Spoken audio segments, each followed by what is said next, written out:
तो हेलो दोस्तों, कैसे हैं आप लोग। मैं हूं अंकुर और स्वागत है आपका मेरे और आपके अपने चैनल कॉमिक बुक गाय पर।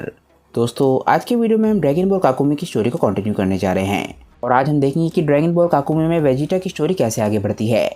दोस्तों, ड्रैगन बॉल काकुमी की स्टोरी बहुत ज़्यादा अमेजिंग है और इसके क्रिएटर से जुड़े सभी के सभी लिंक मैंने नीचे डिस्क्रिप्शन में दे दिए हैं, तो जाइए और उन्हें अपना पूरा सपोर्ट दिखाइए। उन्हें ये भी बताइएगा कि उनकी स्टोरी आप लोगों को कितनी ज़्यादा पसंद आ रही है। दोस्तों, मैं चैनल मेंबर्स को भी दिल से बहुत ज़्यादा थैंक्स कहना चाहूँगा क्योंकि उन्होंने चैनल को ज्वाइन किया चैनल को सपोर्ट करने के लिए। अगर आप भी चाहें तो आप चैनल को ज्वाइन कर सकते हैं ज्वाइन बटन पर क्लिक करके। दोस्तों, आज की वीडियो शुरू करने से पहले आप सभी से एक छोटी सी रिक्वेस्ट, अगर आपको आज की वीडियो अच्छी लगे तो वीडियो को लाइक करना बिल्कुल मत भूलिएगा और वीडियो को अपने दोस्तों के साथ शेयर भी जरूर कीजिएगा।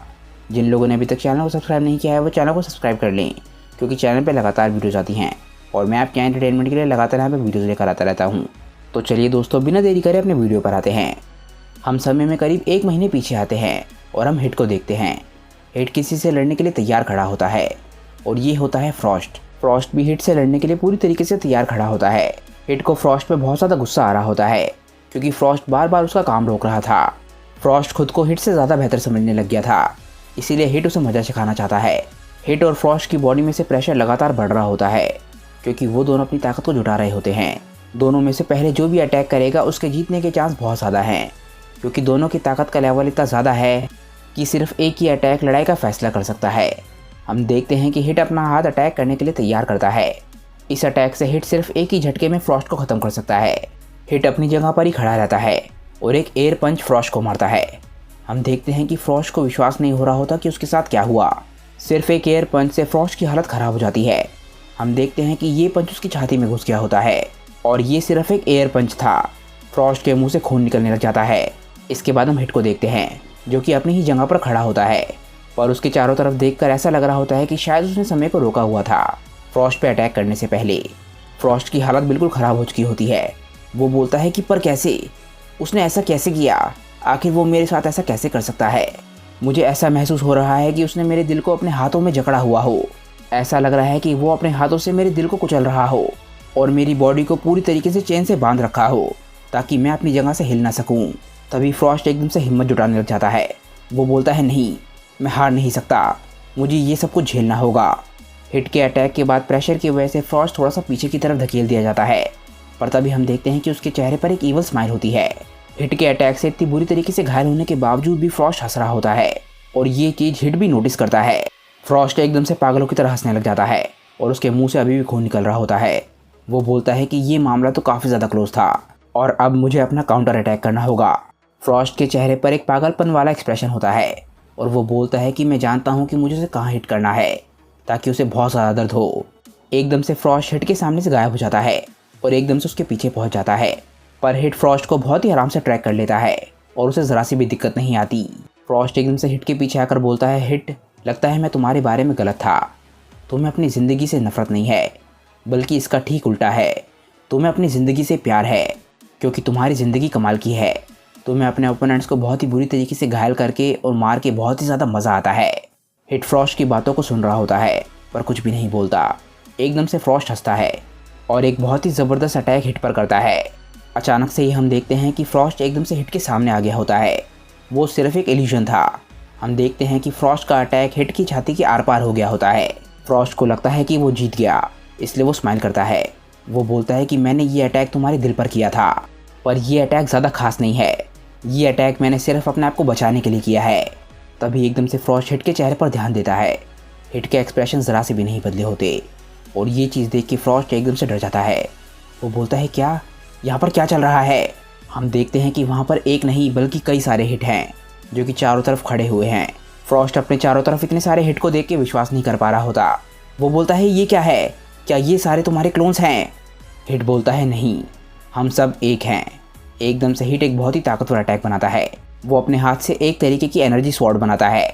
हम देखते हैं कि ये स्वॉर्ड एक नहीं बल्कि सारे के सारे हिट्स बना रहे होते हैं और ये सारे के सारे अटैक फ्रॉस्ट पर जाते हैं। फ्रॉस्ट चारों तरफ से हिट से घिरा हुआ होता है और उसे समझ नहीं आ रहा होता कि वो अपने आप को कैसे बचाएगा। सारे के सारे अटैक तेज़ी से फ्रॉस्ट की तरफ बढ़ रहे होते हैं, पर अचानक से ही हम देखते हैं कि फ्रॉस्ट उछल गया होता है। वो एक जगह पर लैंड करता है और चैन की सांस लेता है।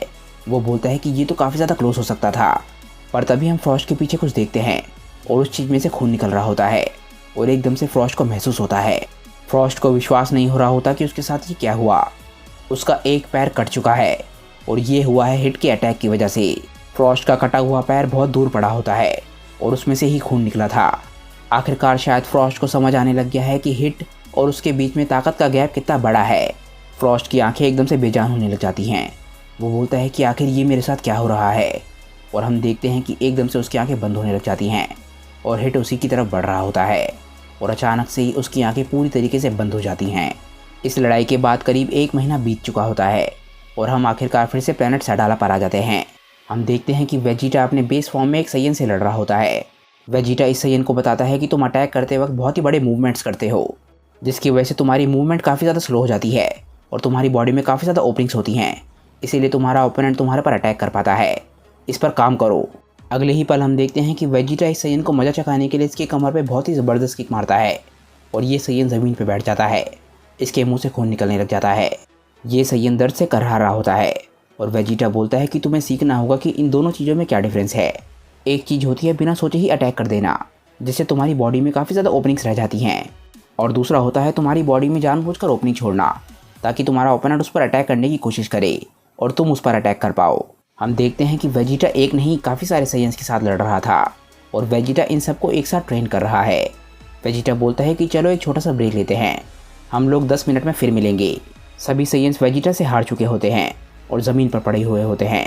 वेजिटा एकदम से वहाँ से उड़ जाता है और बोलता है कि इन सैयन्स की संख्या बहुत ज़्यादा कम है। तभी अचानक से वो सैयन कुछ बोलता है। वो बोलता है थैंक्स मिस्टर वेजिटा। वेजिटा जाते जाते ये सुन लेता है और एकदम से वेजिटा आसमान में जाके उन सैयन्स को देखने लग जाता है। हम देखते हैं कि वेजिटा के चेहरे पर एक बहुत ही प्राउड स्माइल होती है। वो बोलता है कि मैं जानता हूँ कि इनकी संख्या बहुत ज़्यादा कम है, पर इन लोगों को ट्रेन करता हुआ देखकर मेरा दिल खुशी से भर जाता है। एकदम से हम देखते हैं कि वेजिटा कहीं और पर जाकर लैंड करता है और यहाँ पर कलीफ्ला खड़ी होती है। कलीफ्ला इस वक्त किसी और ग्रुप में है और वो वहाँ पर ट्रेनिंग कर रही है। कलीफ्ला का ट्रेनर बोलता है कि कलीफ्ला तुम्हारी दिक्कत ये है। वेजिटा के चेहरे पर अभी भी एक बहुत ही ज़्यादा प्राउड स्माइल होती है। कलीफ्ला को कुछ भी समझ नहीं आ रहा होता कि उसका ट्रेनर क्या बोल रहा है। कलीफ्ला बोलती है कि तुम क्या बोल रहे हो, मुझे कुछ भी समझ नहीं आ रहा। पहले तुमने बोला कि मैं अपना अटैक एडवांस में तैयार करूं और दूसरी तरफ तुम बोल रहे हो कि मैं बिना सोचे ही अटैक कर दूं। हम देखते हैं कि कलीफ्ला रूबा की टीम में होती है और रूबा ही कलीफ्ला का ट्रेनर होता है। रूबा कलीफ्ला से बोलता है कि एक चीज़ करने के लिए तुम्हें दूसरी चीज़ को रोकने की ज़रूरत नहीं है, तुम इन दोनों चीज़ों को एक साथ कर सकती हो और ये चीज़ मैंने खुद सीखी है।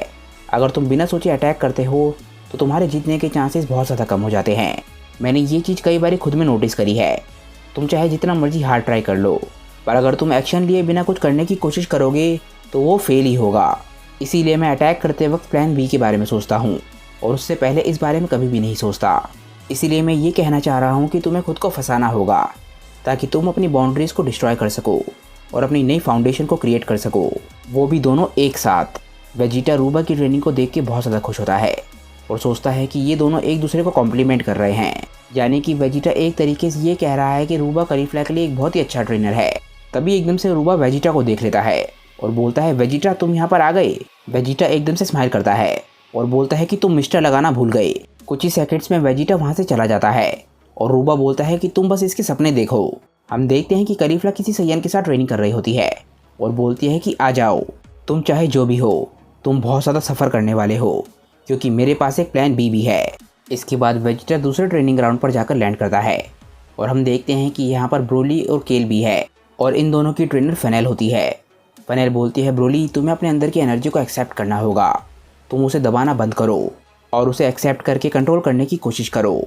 इसके बाद फेनेल केल से बोलती है केल तुम्हें अपने अंदर थोड़ा सा कॉन्फिडेंस लाना होगा, तुम्हें अपनी कैपेबिलिटीज़ पे बहुत ज़्यादा शक है, इसीलिए तुम अपने आप को रोकती रहती हो और इसी वजह से तुम आगे नहीं बढ़ पा रही हो। केल तुम बहुत ही ज़्यादा समझदार लड़की हो और ये चीज़ मैं शुरुआत से ही देख रही हूँ। ये बात सुन के केल एकदम से शर्मा जाती है। वेजिटा एकदम से स्माइल करता है और बोलता है केल उसकी बात सुनो, वो सही बोल रही है, तुम काफ़ी आगे जा सकती हो। इसके बाद हम एडमिरल लिरिक को देखते हैं जो कि काबा से बात कर रहा होता है। लिरिक बोलता है काबा मुझे तुम्हें जाने करीब 1 महीना हो चुका है और मैं अगर सच बताऊं तो मैं अपना जवान वर्जन तुम्हारे अंदर देखता हूं। तुम भी मेरी ही तरह अपने इमोशंस को खुद पे कंट्रोल करने देते हो, पर बच्चे एक असली सैयन इस तरीके का नहीं होता। और एकदम से लिरिक काबा के कंधे पे हाथ रखता है। तुम्हारे दिमाग में लॉजिक, पेशेंस और बहादुरी ये तीनों सबसे पहले आने चाहिए और तुम्हारे इंस्टिंक्ट्स, डर और डाउट्स ये बाद में आने चाहिए। काबा बोलता है एडमिरल लिरिक मैं समझ गया। तभी एकदम से वेजिटा काबा को आवाज़ लगाता है और काबा वेजिटा की आवाज़ सुन के एकदम से हैरान रह जाता है। वेजिटा बोलता है काबा क्या मैं तुम्हारे से 1 मिनट बात कर सकता हूँ। काबा बोलता है कि ठीक है, पर किस बारे में। वेजिटा बोलता है कि बस सवाल मत पूछो। इसके बाद हम प्लैनेट सडाला को रात में देखते हैं और हम एक ओल्ड रूइंस में होते हैं। हम देखते हैं कि काबा कलीफला को लेकर यहाँ पर आया होता है और कलीफला बोलती है कि आखिर हम यहाँ पर क्या कर रहे हैं। काबा बोलता है मुझे नहीं पता, वेजिटा ने मुझे तुम्हें यहाँ पर लाने के लिए कहा था। हम देखते हैं कि केल और ब्रोली भी यहाँ पर होते हैं। तभी हम देखते हैं कि वेजिटा सबसे आकर मिलता है और वेजिटा बोलता है कि ये बस छोटी सी एक बात है। आज तुम लोगों को पता ही है कि मैं तुम सबके ग्रुप्स में आया था। तुम लोगों के एडमिरल्स तुम्हें काफ़ी अच्छा सिखा रहे हैं और ये एक बहुत ही अच्छी बात है। पर जहाँ तक बात आती है कि तुम इन सैयंस के साथ ट्रेन कर सकते हो या नहीं, तुम इन सैयंस से पहले ही बहुत ज़्यादा आगे हो। इसीलिए हम लोग यहाँ पर रात को रोज़ मिलेंगे ताकि हम लोग एक दूसरे का सामना कर सकें। तुम लोग सभी अपनी बेस्ट फॉर्म्स का इस्तेमाल करो। हम देखते हैं कि वेजिटा एकदम से अपनी सुपर सैयन ब्लू की फॉर्म में चला जाता है। कलीफला एकदम से ये बात सुन के पावर अप करती है और सीधा सुपर सैयन 2 में चली जाती है। वो बोलती है कि मुझे इसी का तो इंतज़ार था। काबा भी ये बात सुन के काफ़ी ज़्यादा खुश होता है और बोलता है कि बिल्कुल बढ़िया। केल भी एकदम से पावर अप करती है और सीधा लेजेंडरी सुपर सैयन की फॉर्म में चली जाती है। वो अपनी कंट्रोल फॉर्म में होती है। ब्रोली केल को बहुत ही हैरानी से देखता है क्योंकि दोनों की ताकत काफ़ी एक जैसी है, पर केल अपने आप को कंट्रोल कर सकती है। वेजिटा बोलता है ब्रोली तुम भी अपनी उस फॉर्म का इस्तेमाल करो जो हमारी पिछली फाइट के दौरान तुमने इस्तेमाल करी थी। उससे कोई फ़र्क नहीं पड़ता कि तुम अपने कंट्रोल से कितने बाहर चले जाते हो। ब्रोली बोलता है कि हमारी फ़ाइट के बाद मैंने उस फॉर्म का इस्तेमाल कभी भी नहीं किया है और उस फाइट के दौरान की यादें भी मेरे दिमाग में काफ़ी ज़्यादा धुंधली हैं। वेजिटा बोलता है अच्छा, मैं समझ गया। वो बोलता है केल तुम उसे सिखाओगी कि ये कैसे करते हैं। केल बोलती है कि ठीक है। वेजिटा बोलता है बहुत बढ़िया। तब तक ब्रोली तुम अपनी सुपर सैयन फॉर्म का इस्तेमाल कर सकते हो, तब तक वो भी काफ़ी रहेगी। काबा, केल और कलीफला तीनों अपनी सुपर सैयन 2 की फॉर्म में होते हैं और तीनों लड़ने के लिए तैयार होते हैं। वेजिटा सभी सैयन से बोलता है कि क्या तुम लोग तैयार हो, और तभी हम देखते हैं कि ब्रोली पावर अप करना शुरू करता है। ब्रोली को देखकर ऐसा लग रहा होता है कि उसने अपने इंस्टिंक्ट्स को आज़ाद छोड़ दिया है और एकदम से हम देखते हैं कि उसके अंदर की ताकत जागने लग जाती है। ये ब्रोली की लेजेंडरी ताकत है और इसे देख के पता चलता है कि शायद ब्रोली ने अपना कंट्रोल खो दिया है। ब्रोली एकदम से पावर अप करने लग जाता है और अपनी सुपर सैयन की फॉर्म में चला जाता है। ये ब्रोली की लेजेंडरी सुपर सैयन फॉर्म ही होती है, पर तभी हम देखते हैं कि ब्रोली इसे कंट्रोल करने की पूरी कोशिश कर रहा होता है ताकि वो इसे नॉर्मल सुपर सैयन की फॉर्म बना सके, जिस तरीके से केल इसका इस्तेमाल कर रही है। पर क्या ब्रोली इस फॉर्म का इस्तेमाल कर पाएगा या नहीं, ये हम जानेंगे नेक्स्ट वीडियो में, क्योंकि दोस्तों ये वीडियो यहीं पे ख़त्म हो जाती है। इसका नेक्स्ट चैप्टर अगले महीने रिलीज़ होगा और जैसे ही वो चैप्टर रिलीज़ होगा मैं आपके लिए वीडियो लेकर आ जाऊँगा।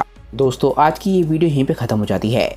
मुझे नीचे कमेंट करके बताइए कि आज की ये वीडियो आप लोगों को कैसी लगी। अगर आपको आज की वीडियो अच्छी लगी हो तो वीडियो को लाइक करना बिल्कुल मत भूलिएगा और वीडियो को अपने दोस्तों के साथ शेयर भी जरूर कीजिएगा। जिन लोगों ने अभी तक चैनल को सब्सक्राइब नहीं किया है वो चैनल को सब्सक्राइब कर लें, क्योंकि चैनल पर लगातार वीडियोज़ आती हैं और मैं आपके एंटरटेनमेंट के लिए लगातार यहाँ पर वीडियोज़ लेकर आता रहता हूँ। तो चलिए दोस्तों आज की वीडियो के लिए बस इतना ही। मैं मिलता हूँ आप लोगों को अपनी नेक्स्ट वीडियो के साथ। तब तक के लिए बाय दोस्तों और थैंक्स फॉर वॉचिंग।